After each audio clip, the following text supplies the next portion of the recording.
రావడం కోసం ఇప్పుడు ఒక కాయిల్ లేదంటే మనం ఫోన్ కూడా చూడొచ్చు.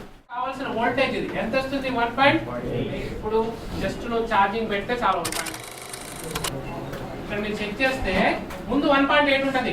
డిస్ప్లే అవడానికి కారణం ఎవరంటే ఎల్సిడి డిఈటి. ఏదనేది డిటెక్ట్ అంటే ఎల్సిడి పెట్టారని విషయం ఎవరికి తెలియాలి?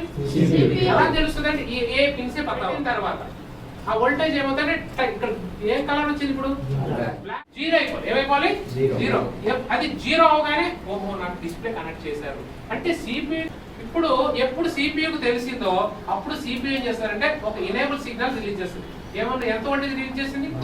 ఇక్కడ ఎంత రిలీజ్ చేసింది? ఈ రెండు వోల్టేజ్ తీసుకెళ్లి ఎవరికి చెప్తారంటే ఇక్కడ ఒక ఎల్టీఓ చిప్స్ పెడతారు. ఎల్టీఓ అంటే చిన్న ఎన్ని లెగ్స్ ఉన్నాయి? ఇది ఇలా 4 లెగ్స్ ఉంటాయి. దీన్ని ఏమంటే ఎల్డిఓ ఐసీ అంటారు. ఏమంటే ఐసీ ఉంటాయి. ఈ ఐసీకి ఎన్ని లెగ్స్ ఉన్నాయి? ఇది ఏం ఈ ఐసీ నుంచి ఎలా వర్క్ చేపిస్తాడంటే ఈ ఐసీలో ఒక పిన్ ఎనేబుల్ చేస్తే అప్పుడు నుంచి ఏమొస్తుంది? అవుట్. ఎగ్జాంపుల్ 5 రావాలంటే 5, 2, 8 రావాలి. ఎంత రావాలా? నీకు డిస్ప్లే లైటింగ్ సెక్షన్ కి పంపిస్తాడు. ఓకే, డిస్ప్లే డిటిహెచ్ వోల్టేజ్ ఎక్కడికి వెళ్తుంది? డిస్ప్లే లైటింగ్ సెక్షన్ కి వెళ్తుంది. అంటే ఇప్పుడు డిస్ప్లే లోపలికి గ్రాఫిక్స్ వస్తాయో అప్పుడే లైట్ కూడా రావాలి.